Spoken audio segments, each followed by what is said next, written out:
Há muitas pessoas procurando o caminho de salvação. Não conseguem encontrar. Será que estão procurando de uma maneira certa? Jesus disse: conhecereis a verdade e a verdade vos libertará. Em Provérbios, capítulo 14, verso 12 diz: há caminho que ao olho do homem parece direito, mas o fim dele são os caminhos da morte. No Evangelho segundo Mateus, capítulo 15, verso 14 diz: se um cego guiar outro cego, ambos cairão na cova. Em Jeremias capítulo 17, verso 5 diz: maldito o homem que confia no homem. Então tudo que for falado aqui, você pode conferir aí na sua Bíblia Sagrada, para que você possa entender o caminho da verdade. Se Deus não tivesse plano de salvação na tua vida, esta mensagem não teria chegado até você. Entrai pela porta estreita, porque largo é o caminho que conduz à perdição, e muitos são os que entram por ela. O apóstolo Paulo escreveu: se o julgamento começa por nós, qual será o fim daqueles que são desobedientes ao Evangelho de Deus? Se alguém não valorizar a palavra de Deus, com certeza dirá naquele dia: eu pensei que todos os caminhos levassem a Deus. O apóstolo Paulo escreveu aos Gálatas, capítulo 1, versos 6, 7, 8 e 9: maravilho-me de que tão depressa passeis daquele que vos chamou a graça de Cristo para outro evangelho, o qual não é outro. Mas há alguns que vos inquietam e querem transtornar o evangelho de Cristo. Mas ainda que nós mesmos, ou um anjo do céu, vos anunciar outro evangelho além do que está escrito, seja anátema. Assim como já vos dissemos, agora de novo vos digo: se alguém vos anunciar outro evangelho além do que já recebeste, seja anátema. Jesus Cristo disse: eu sou o caminho, a verdade e a vida. Ninguém vem ao Pai senão por mim. O Evangelho segundo João, capítulo 10, verso 9 ao 14. Jesus disse: eu sou a porta. Se alguém entrar por mim, salvar-se-á. E entrará e sairá e achará pastagem. O ladrão não vem senão a roubar, a matar e a destruir. Eu vim para que tenha vida, e vida com abundância. Eu sou o bom pastor. O bom pastor dá sua vida pelas ovelhas. Mas o mercenário e o que não é pastor, de quem não são as ovelhas, vê vir o lobo e deixa as ovelhas e foge. E o lobo as arrebata e dispersa. Ora, o mercenário foge porque é mercenário e não tem cuidado das ovelhas. Jesus disse: eu sou o bom pastor, e conheço as minhas ovelhas, e das minhas sou conhecido. Veremos agora em Apocalipse, capítulo 22, versos 18, 19, 20 e 21. Porque eu testifico a todo aquele que ouvir as palavras da profecia desse livro, que se alguém lhe acrescentar alguma coisa, Deus fará vir sobre ele as pragas que estão escritas neste livro. E se alguém tirar quaisquer palavra do livro desta profecia, Deus tirará a sua parte da árvore da vida e da cidade santa que está escrito neste livro. Aquele que testifica estas coisas diz: certamente cedo eu venho. Amém. Ora vem, Senhor Jesus. A graça de nosso Senhor Jesus Cristo seja com todos vós. Amém. Segunda Epístola, João, capítulo 1, verso 10 e 11. Se alguém vem ter convosco e não traz essa doutrina, não o recebais em casa, nem tampouco o saudeis, porque quem o sauda tem parte nas suas más obras. Segunda Epístola, Pedro, capítulo 3, versos 16, 17 e 18. Falando disso, como em todas as suas epístolas, entre as quais há ponto difícil de entender, que os indoutos e inconstantes torcem igualmente as outras escrituras para a sua própria perdição. Vós, portanto, amados, sabendo isto de antemão, guardai-vos de que, pelo engano dos homens abomináveis, sejais juntamente arrebatados, e descaiais da vossa firmeza. Antes crescei na graça e conhecimento de nosso Senhor e Salvador Jesus Cristo. A Ele seja dada a glória, assim agora, como no dia da eternidade. Amém. Segunda Epístola a Pedro, capítulo 1, verso 20 e 21. Sabendo primeiramente isto, que nenhuma profecia da Escritura é de particular interpretação, porque a profecia nunca foi produzida por vontade de homem algum, mas os homens santos de Deus falaram inspirado pelo Espírito Santo. Se a profecia não é de particular interpretação, então não temos nada que dizer que a doutrina é de Pedro ou de Paulo, mas sim doutrina de Jesus Cristo. Para termos a salvação, precisamos ter compromisso com a palavra de Deus.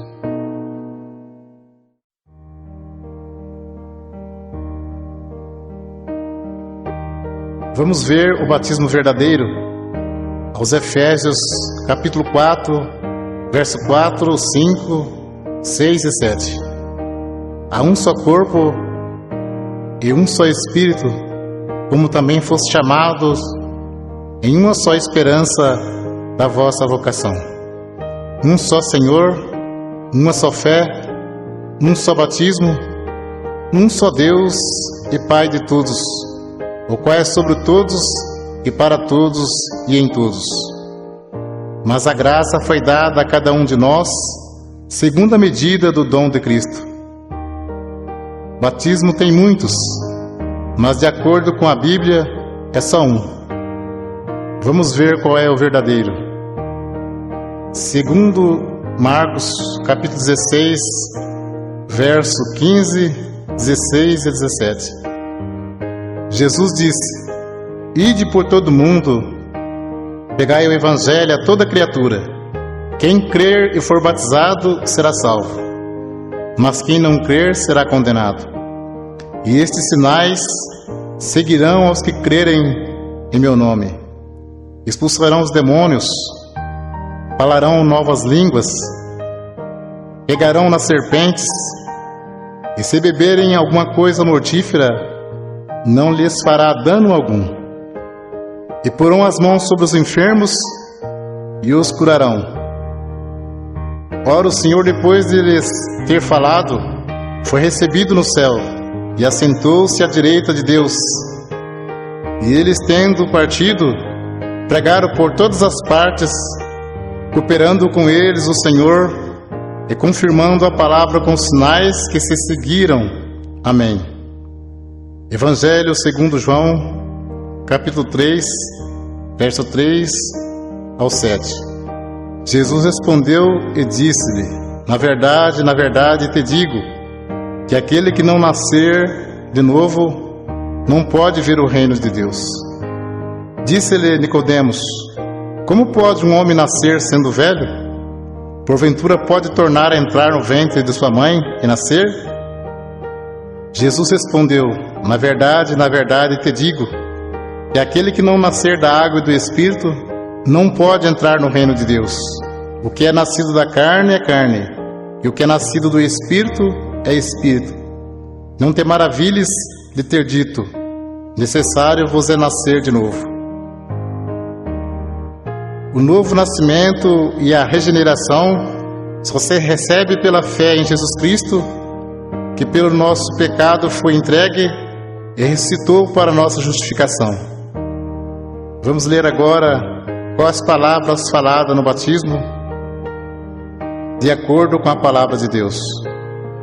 Atos dos Apóstolos, capítulo 2, versos 37, 38 e 39. As primeiras conversões. E ouvindo eles isto, compungiram-se em seus corações E perguntaram a Pedro e aos demais apóstolos: que faremos, varões irmãos? E disse-lhe Pedro: arrependei-vos, e cada um de vós seja batizado em nome de Jesus Cristo para perdão dos pecados, e recebereis o dom do Espírito Santo. Aos Colossenses, capítulo 3, verso 17: e quando fizerdes por palavras ou por obras, fazei tudo em nome do Senhor Jesus, dando por ele graças a Deus Pai. Continua o assunto do batismo. Evangelho segundo Mateus, capítulo 28, versos 16, 17, 18, 19 e 20. E os 11 discípulos partiram para a Galiléia, para o monte que Jesus lhe tinha designado. E quando o viram, o adoraram, mas alguns duvidaram. Disse Jesus: portanto, ide, ensinai todas as nações, batizando-as em nome do Pai, do Filho e do Espírito Santo, ensinando a guardar todas as coisas que eu vos tenho mandado. E eis que estou convosco todos os dias, até a consumação dos séculos. Amém. Então, conforme vemos, as palavras faladas no batismo de imersão nas águas é: em nome de Jesus Cristo te batismo, e em nome do Pai, do Filho e do Espírito Santo. Como se sauda o povo de Deus quando se encontra ou se despede?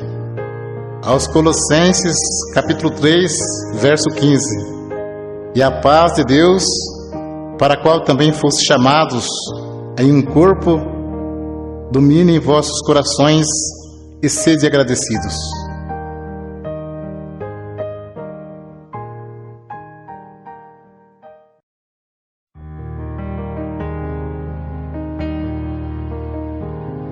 Vamos ver doutrina Santo Ósculo. Nós vamos ver qual é a Igreja de Cristo que diz na Sagrada Escritura. Aos Romanos, capítulo 16, versos 16, 17 e 18: saudai-vos uns aos outros com santo ósculo. As igrejas de Cristo vos saúdam. E rogo-vos, irmãos, que noteis os que promovem dissensões e escândalo contra a doutrina que aprendeste. Desviai-vos deles, porque os tais não servem a nosso Senhor Jesus Cristo, mas ao seu ventre, e com suaves palavras e lisonjas engana os corações dos simples. Também em primeira epístola a Pedro, capítulo 5, verso 14: saudai-vos uns aos outros com o ósculo de caridade. Paz seja com todos vós que estáis em Cristo Jesus. Amém. Vamos ver agora a doutrina do véu. 1 aos Coríntios, capítulo 11: e louvo-vos, irmãos, porque em tudo vos lembrais de mim, e retende os preceitos como vou-lo entreguei. Mas quero que saibas que Cristo é a cabeça de todo varão, e o varão a cabeça da mulher, e Deus a cabeça de Cristo. Todo homem que ora ou profetiza, tendo a cabeça coberta, desonra sua própria cabeça, mas toda mulher que ora ou profetiza com a cabeça descoberta, desonra sua própria cabeça, porque é como se estivesse rapada. Portanto, se a mulher não se cobre com o véu, tosquie-se também. Mas se para a mulher é coisa indecente tosquiar-se ou rapar-se, que põe o véu. O varão, pois, não deve cobrir a cabeça, porque é a imagem e glória de Deus, mas a mulher é a glória do varão. Porque o varão não provém da mulher, mas a mulher do varão. Porque também o varão não foi criado por causa da mulher, mas a mulher por causa do varão. Portanto, a mulher deve ter sobre a cabeça sinal de poderio por causa dos anjos. Todavia, nem o varão é sem a mulher, nem a mulher sem o varão no Senhor. Porque como a mulher provém do varão, assim também o varão provém da mulher. Mas tudo vem de Deus. Julgai entre vós mesmo. É decente que a mulher ore a Deus descoberta? Ou não vos ensina mesmo a natureza que é desonra para o varão ter cabelos crescidos? Mas ter a mulher cabelos crescidos lhe é honroso, porque o cabelo lhe foi dado em lugar de véu. Mas se alguém quiser ser contencioso, nós não temos tal costume, nem as igrejas de Deus. Até o texto diz como as mulheres devem se apresentar-se na igreja. Então é bem claro, ter a mulher cabelos crescidos lhe é honroso, porque o cabelo foi dado em lugar de véu. Então, se o cabelo é dado em lugar de véu, não pode cortar nem tosquear. Mas se para a mulher é coisa indecente tosquear-se ou rapar, que põe o véu. Se tivesse escrito somente do cabelo, não mandaria pôr, porque o cabelo já está no lugar. Uma cortina você põe e tira. O véu a mulher põe e tira. Uma pergunta: julgai entre vós mesmo. É decente que a mulher ore a Deus descoberta? Não. Para você entender mais fácil, aqui fala de 2 mandamentos. A mulher não pode cortar o cabelo, porque ter a mulher cabelos crescidos lhe é honroso, e tem que pôr o véu branco. Portanto, a mulher deve ter sobre a cabeça sinal de poderio por causa dos anjos. Tem que se cobrir com o véu quando for orar e profetizar. Vamos ler 1 Coríntios capítulo 14, verso 32 ao 37. Fala sobre a necessidade de ordem no culto, porque os espíritos dos profetas estão sujeitos aos profetas, porque Deus não é Deus de confusão, senão de paz. Como em todas as igrejas dos santos, as mulheres estejam caladas nas igrejas, porque lhes não é permitido falar, mas estejam sujeitas como ordena a lei. E se querem aprender alguma coisa, interroguem em casa seus próprios maridos, porque é indecente que as mulheres falem na igreja. Porventura saiu dentre vós a palavra de Deus? Ou veio ela somente para vós? Se alguém cuida ser profeta ou espiritual, reconheça que as coisas que vos escrevo são mandamento do Senhor. Um esclarecimento para você saber como é a Santa Ceia. Jesus celebrou a última Páscoa, que era uma vez ao ano, e celebrou a primeira Santa Ceia, que se segue uma vez ao ano. A Santa Ceia é a lembrança do sacrifício e da morte de Jesus Cristo por nós, até que Ele venha nos buscar. Ceia todo domingo ou todo mês não se encontra nas Sagradas Escrituras. Ceia todo mês é maneira de prender a pessoa firme no pagamento do dízimos. Cuidado com isso. Deus abençoe pela atenção. Que Deus cumpra na sua vida a oração que Jesus Cristo fez ao Pai. Segundo Mateus, capítulo 11, versos 25 ao 30. Naquele tempo, respondendo Jesus, disse: Graça te dou, ó Pai, Senhor do céu e da terra, que ocultastes estas coisas aos sábios e entendidos, e revelaste aos pequeninos. Sim, ó Pai, porque assim te aprouve.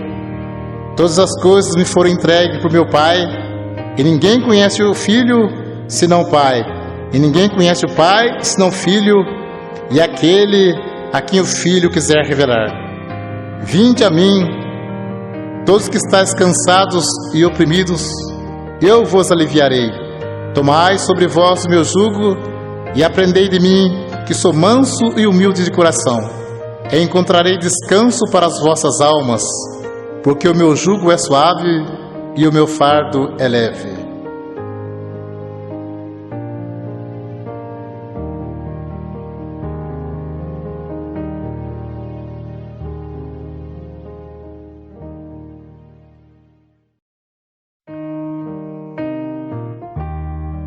O assunto agora é sobre dízimos. Velho Testamento, Malaquias, capítulo 3, versos 8 e 10. Roubará o homem a Deus? Todavia vós me roubais e dizeis: em que te roubamos? Os dízimos e nas ofertas alçadas.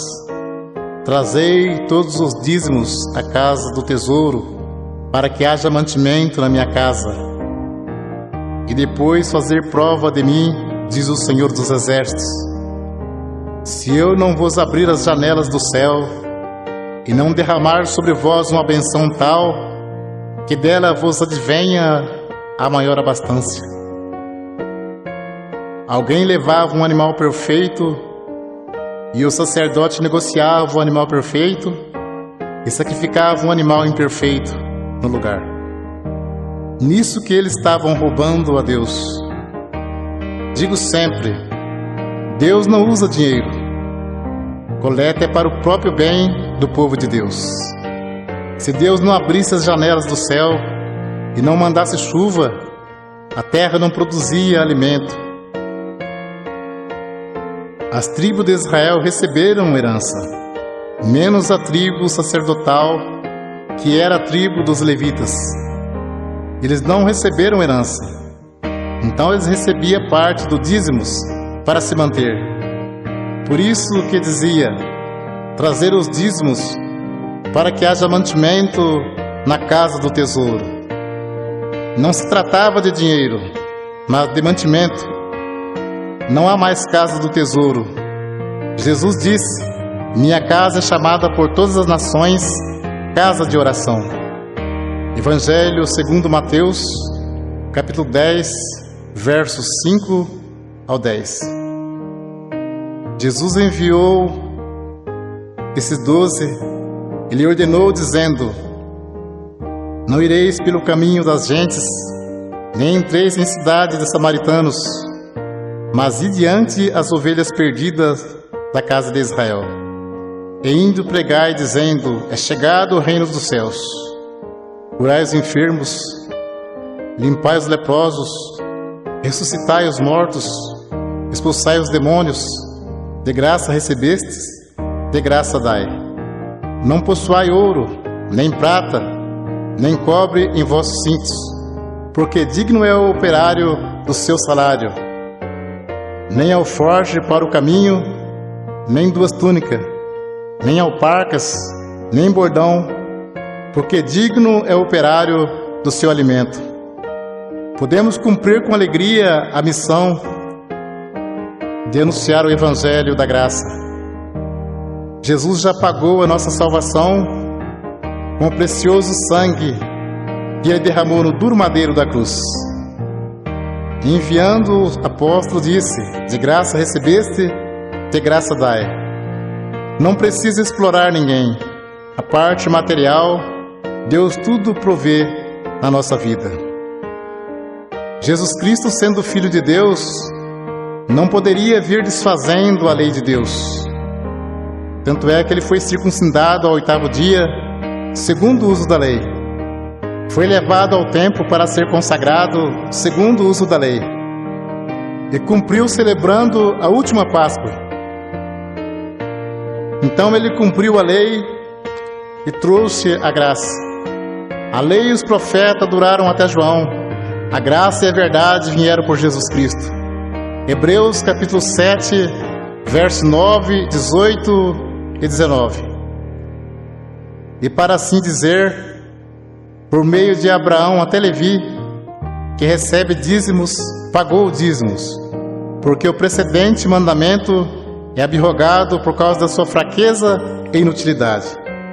Pois a lei nenhuma coisa aperfeiçoou, e desta sorte é introduzida uma melhor esperança, pelo qual chegamos a Deus. Hebreus capítulo 7, versos 12, 13 e 14.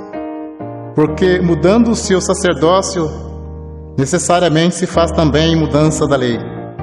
Porque aquele de quem essas coisas se dizem, pertence a outra tribo, da qual ninguém serviu ao altar, visto ser manifesto que nosso Senhor procedeu de Judá, e concernente a esta tribo, nunca Moisés falou de sacerdócio, porque dele assim se testifica: tu és sacerdote eterno, segundo a ordem de Melquisedeque. Jesus procedeu da tribo de Judá e não da tribo de Levi, que era a tribo dos sacerdotes. Então, se muitos espertalhões pregam que tem que pagar dízimo hoje, por que eles não se preocupam em cumprir mais algum mandamento da lei? Porque o assunto deles é só dinheiro. Procura enganar, sendo que dízimos era para que houvesse mantimento na casa do tesouro. Muitos querem tirar proveito para ganhar dinheiro, dizendo: digno é o obreiro do seu salário. Mas isto é mesmo que dizer: digno é o obreiro do seu alimento. O apóstolo Paulo disse em Atos capítulo 20, versos 33 ao 36: de ninguém cobicei a prata, nem o ouro, nem o vestido. Vós mesmos sabeis que para o que me era necessário a mim e aos que estão comigo, essas mãos me serviram. Tenho-vos mostrado em tudo que, trabalhando assim, é necessário auxiliar os enfermos e recordar as palavras do Senhor Jesus, que disse: mais bem-aventurado coisa é dar do que receber. E havendo dito isto, pôs-se de joelhos e orou com todos eles. Mas o assunto viver do Evangelho era alimento e não receber dízimos. Para você entender mais fácil, os apóstolos poderiam viajar em missão e ficar na casa de alguém não crente e ali se alimentar por alguns dias. E como Deus estava chamando também pessoas pobres, em vez dos apóstolos pedir dinheiro aos novos convertidos, eles os ajudavam. Vamos ler aos Romanos capítulo 15, versos 26 e 27. Porque pareceu bem a Macedônia e a Acaia fazerem uma coleta para os pobres dentre os santos que estão em Jerusalém. Isso lhe pareceu bem, como devedores que são para com eles, porque se os gentios foram participantes dos bens espirituais, devem também ministrar os temporais. Confira esse assunto com atenção. Paulo disse em 1 Coríntios, capítulo 9, verso 12 ao 14 e 15 ao 18. Se outros participam deste poder sobre vós, por que não mais justamente nós? Mas nós não usamos desse direito, antes suportamos tudo para não pormos impedimento algum ao Evangelho de Cristo. Não sabeis vós que os que administram o que é sagrado comem do que é do templo, e que os que de contínuo estão junto ao altar participam do altar? Assim ordenou também o Senhor aos que anunciam o Evangelho que vivam do Evangelho. Mas eu de nenhuma destas coisas usei, e não escrevi isso para que assim se faça comigo, porque melhor me fora morrer do que alguém fazer vã esta minha glória. Porque se anuncio o Evangelho, não tenho do que me gloriar, pois me é imposta esta obrigação. E ai de mim se não anunciar o Evangelho. E por isso, se eu faço de boa mente, terei prêmio. Mas se de má vontade, apenas uma dispensação me é confiada.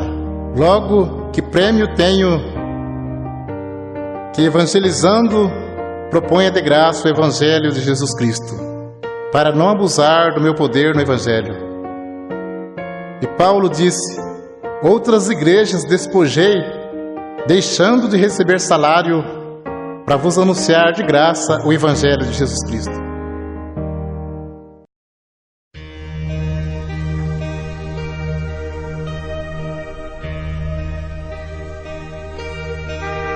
Disse-lhe Jesus: não se turbe vosso coração. Credes em Deus, credes também em mim. Na casa de meu Pai há muitas moradas. Cada pessoa tem uma alma que geme dentro de si, com gemido inexprimível, querendo Deus, querendo Jesus Cristo, querendo alcançar a salvação. Jesus Cristo fez muito por mim e por ti. Você pode fazer por Ele também. Comece agora mesmo renunciando a si mesmo.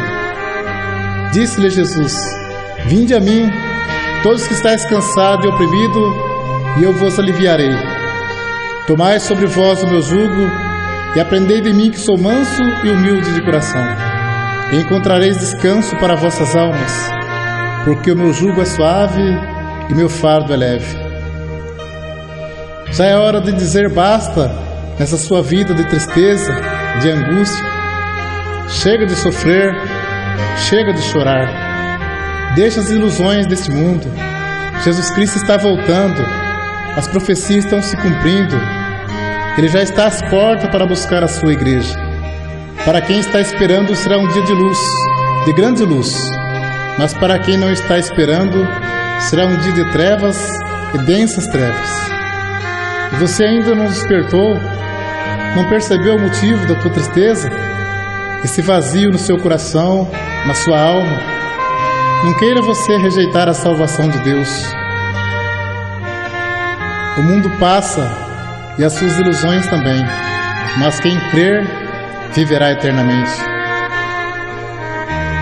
Pois o juízo de Deus é vindo sobre todas as nações, como está escrito: vi um grande trono branco e os que estavam sentados sobre ele, de cuja presença fugiu a terra e o céu, e não se achou lugar para eles.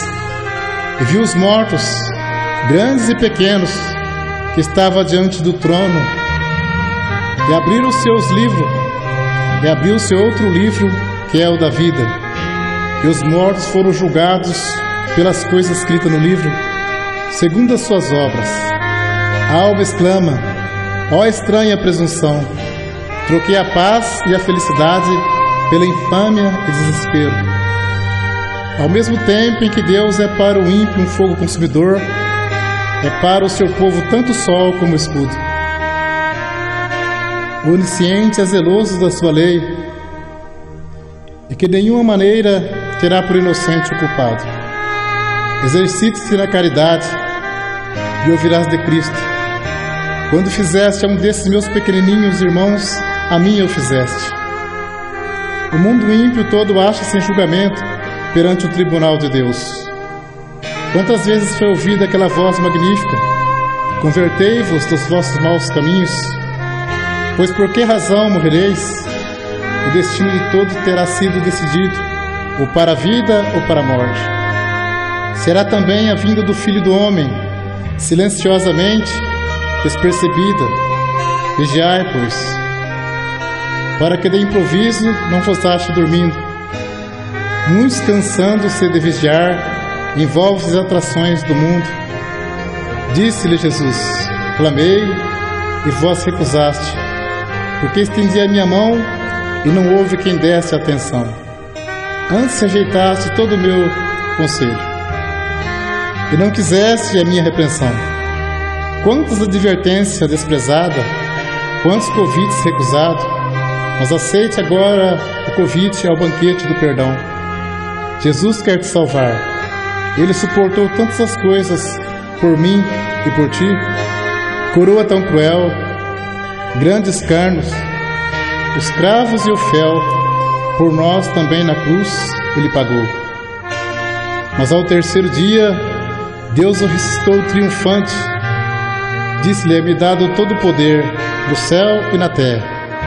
Derribando Ele a parede de separação, na sua carne desfez a inimizade.